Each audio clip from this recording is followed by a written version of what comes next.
Class 10 science में जो chapter 10 है उसमें एनसीईआरटी की बुक के जो छोटे प्रश्न हैं, जो 3 अंक के प्रश्न हो सकते हैं, 2 अंक के प्रश्न हो सकते हैं, उन प्रश्नों के सरल और कम शब्दों में सटीक उत्तर आपको मैं उपलब्ध करा रहा हूँ।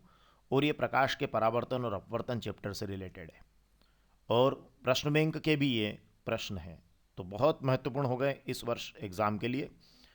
और एनसीईआरटी की बुक के हैं तो ऑलवेज आपके लिए इंपॉर्टेंट रहेंगे, है ना। तो चलिए देखते हैं एक एक करके, बहुत अच्छे से सरल और सटीक कम शब्दों में इसके उत्तर पूरे अंक लाने के लिए बताऊंगा।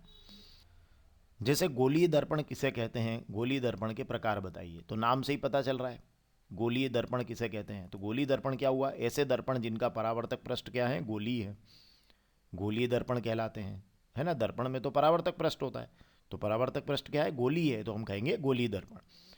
अब दो प्रकार के होते हैं, अवतल दर्पण और उत्तल दर्पण।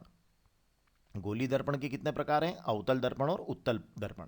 अगर परावर्तक पृष्ठ अंदर की ओर वक्रित है तो अवतल दर्पण, मतलब अंदर की ओर दबा हुआ है, अगर इस तरह से ऐसे है। और अगर परावर्तक पृष्ठ ऐसे उभरा हुआ है, मतलब बाहर की ओर वक्रित है, तो हम कहेंगे उत्तल दर्पण। तो एक शब्द का फर्क है, देखिए शब्द का क्या फर्क है, देखिए आप, एक शब्द का फर्क है कि यहाँ अंदर लिखा है, यहाँ बाहर लिखा है। बाकी वैसी की वैसी आपको पूरी नकल कर देना है, ठीक है। तो अवतल दर्पण में परावर्तक पृष्ठ अंदर की ओर, उत्तल दर्पण में परावर्तक पृष्ठ बाहर की ओर वक्रित, ठीक है। और ऐसे दर्पण जिनका परावर्तक पृष्ठ गोली है, गोली दर्पण कहलाएंगे। अब नेक्स्ट क्वेश्चन है कि हीरे का जो अपवर्तनांक है वो 2.42 है, इस कथन से क्या तात्पर्य है। तो देखिए, किसी के भी अपवर्तनांक की जब बात होती है तो वो वायु में प्रकाश के वेग और वो जो माध्यम बताया गया उसमें प्रकाश के वेग के तुलना करके उसको बताया जाता है। मतलब अगर आपसे कहा गया कि हीरे का अपवर्तनांक 2.42 है, मतलब वायु में प्रकाश के वेग और हीरे में प्रकाश के वेग का जो अनुपात है वो 2.42 है। मतलब क्या हुआ, इसका अभिप्राय ये हुआ कि हीरा जो है वो अधिकतम प्रकाशिक घनत्व का माध्यम है, मतलब अधिकतम प्रकाशिक सघन माध्यम है। तो जिसका भी अपवर्तनांक ज़्यादा है, मतलब वो कौन सा माध्यम होता है, सघन माध्यम होता है, आप याद रखिएगा। तो हीरा क्या है, 2.42, बहुत ज़्यादा है, तो इसका अधिकतम प्रकाशिक सघन माध्यम है, मतलब इसका प्रकाशिक घनत्व बहुत अधिक होता है। इतना लिख देना पर्याप्त होगा, बहुत सटीक उत्तर है। फिर उसके बाद लेंस की क्षमता से आप क्या समझते हैं, सूत्र भी लिखिए। तो जो सूत्र है वही क्षमता है ना।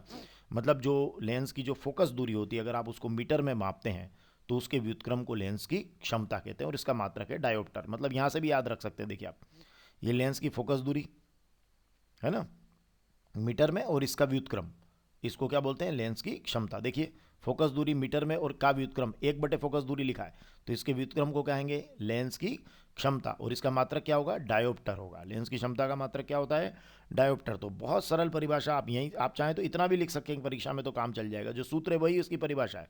देखिए सूत्र अगर याद है आपको, है ना, P is equal to 1/f metre में, मतलब लेंस की क्षमता बराबर 1/फोकस दूरी मीटर में। तो परिभाषा यहीं से बन जाएगी कि फोकस दूरी के व्युत्क्रम को लेंस की क्षमता कहते हैं, लेकिन किसमें, मीटर में, ठीक है। अब चलिए आगे बढ़ते हैं। एक प्रश्न है, 2 मीटर फोकस दूरी वाले लेंस की क्षमता बताओ। तो सूत्र तो यही है। अब यहाँ देखिए, लेंस की क्षमता का सूत्र तो यही है, P बराबर 1/f मीटर में। अब कितना दे रखा है फोकस दूरी, 2 दे रखी थी, यहाँ 2 लिख दीजिए। तो P बराबर क्या हो जाएगा, 1/2 हो जाएगा। और जब 1/2 हो जाएगा तो क्या होगा, 1/2 क्या होता है, 0.5 होता है। और चूंकि ये 2 मीटर प्लस लिखा है तो 0.5 भी किसका आएगा, प्लस का आएगा, तो 0.5 डायोप्टर हो जाएगा।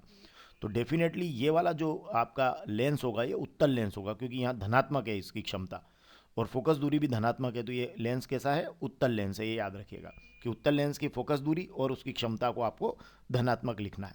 4 प्रश्न हो गए, है ना। चलिए 5वां प्रश्न लेते हैं कि एक और महत्वपूर्ण प्रश्न कि उस लेंस की फोकस दूरी याद करो जिसकी क्षमता जो है -2.0 डायोप्टर है। हमारा तो एक ही सूत्र है ना, वही सूत्र आपको याद रखना है, P बराबर 1/f मीटर में। मतलब जो लेंस की क्षमता है वो फोकस दूरी का क्या है, मीटर में जो फोकस दूरी है उसका व्युत्क्रम है। तो लेंस की क्षमता बराबर 1/f फोकस दूरी किसमें, मीटर में। बस इसी में हम मान भरेंगे, है ना, नए नए सूत्र नहीं बनाना है। चलिए मान भर दीजिए, किसका मान दिया है इस बार, क्षमता का दिया है, मतलब ये लेंस की क्षमता मतलब P दी है। तो P की जगह आप -2.0 लिख दीजिए और 1/f रहने दीजिएगा, ठीक है ना।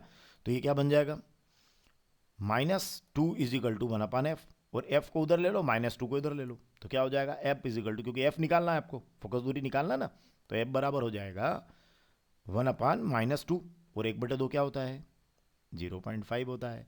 तो ये माइनस का 0.5 हो जाएगा। और आपको पता है कि जब माइनस का 0.5 आया है, मतलब क्या, कौन सा लेंस है ये, ये है अवतल लेंस। और वैसे भी क्षमता ध्यान रखिए, क्षमता अगर ऋणात्मक है तो अवतल लेंस, क्षमता धनात्मक है तो उत्तल लेंस, ये याद रखिएगा। तो इस लेंस की प्रकृति भी पूछ सकते हैं, तो आप हमेशा प्रकृति लिखो। जब प्लस के मान हो तो उत्तल लेंस लिखो, माइनस के मान हो तो अवतल लेंस लिखो। चलिए नेक्स्ट क्वेश्चन। एक गोलीय दर्पण की वक्रता त्रिज्या 20 सेंटीमीटर है, तो इसकी फोकस दूरी क्या होगी? बहुत सिंपल क्वेश्चन है। वक्रता त्रिज्या 20 दी है, फोकस दूरी पूछी है, कुछ नहीं करना है। जो वक्रता त्रिज्या होती है उसका आधा होता है फोकस दूरी। एफ इजिकल टू आर बटे 2। तो एफ बराबर आर बटे 2, सीधे सीधे मान भरो। 20 बटे 2 हो जाएगा, 20 बटे 2 हो जाएगा तो क्या हो जाएगा? ये 10 हो जाएगा। तो ये 10 सेंटीमीटर इसकी फोकस दूरी आ जाएगी, ठीक है ना। मतलब फोकस दूरी वक्रता त्रिज्या की आधी होती है, ठीक है। तो एफ बराबर आर बटे 2, 20 बटे 2, और ये हो जाएगा आपका 10 सेंटीमीटर। नेक्स्ट क्वेश्चन लेंगे हम। नेक्स्ट हमारा क्वेश्चन है कि उस उत्तल दर्पण की फोकस दूरी ज्ञात कीजिए, इसकी वक्रता त्रिज्या 32 सेंटीमीटर है। अब ये कहीं तो सवाल है, देखिए थोड़ा सा इसमें ये फोकस दूरी पहले लिख दिया है और वक्रता त्रिज्या बाद में लिख दिया है, लेकिन वक्रता त्रिज्या 32 दी है और फोकस दूरी पूछी, मतलब यही सवाल है। केवल 20 की जगह क्या लिखा है? 32 लिखा है। अच्छा, ऐसा भी कर सकते थे कि वक्रता त्रिज्या पूछ लेते फोकस दूरी देके, तो अब भी यही सूत्र लगाना था आपको, है ना। बस केवल वक्रता त्रिज्या जो है वो उसको निकालना रहता और फोकस दूरी की जगह मान रख देते, ठीक है ना। तो चलिए ओके, अभी तो हमको यही करना है। फोकस दूरी बराबर वक्रता त्रिज्या बटे 2। वक्रता त्रिज्या कितनी दी है? 32 दी है। 32 बटे 2 कितना हो जाएगा? 16 सेंटीमीटर हो जाएगा। चलिए इस पर मैं ज़्यादा बात नहीं कर रहा हूँ। अब एक समतल दर्पण द्वारा उत्पन्न आवर्धन +1 है, इसका क्या अर्थ है?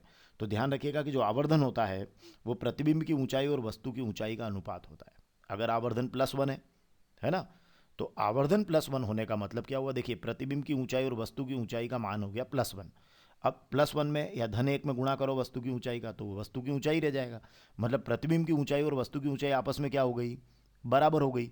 मतलब क्या हुआ कि जितना ऊंचा प्रतिबिंब है उतनी ऊंची वस्तु, मतलब वस्तु जैसी आपने ली उतनी की उतनी ऊंचाई पर क्या बनेगा? प्रतिबिंब। मतलब उनके जो वस्तु का जो वस्तु की जो लंबाई है, ऊंचाई को हम लंबाई भी कह सकते हैं, वो प्रतिबिंब की लंबाई आपस में क्या हो जाएंगी? बराबर हो जाएगी। और साथ ही एक और महत्वपूर्ण बात कि जो प्रतिबिंब की जो दर्पण से दूरी होगी वही वस्तु की दर्पण से दूरी के बराबर होगी। तो ये इसके दो अर्थ हैं, जो अर्थ आप अर्थात करके लिख दीजिएगा और इस तरीके से उत्तर को बताइएगा, तो आपको पूरे पूरे अंक प्राप्त होंगे। आगे भी ये हमारा काम जारी रहेगा और बड़े प्रश्नों के उत्तर के लिए आप चैनल पर जाइए। आपको परावर्तन अपवर्तन के बड़े सारे प्रश्न मिलेंगे और साथ ही इस तरह के सटीक प्रश्नों के लिए जुड़े रहिएगा। धन्यवाद।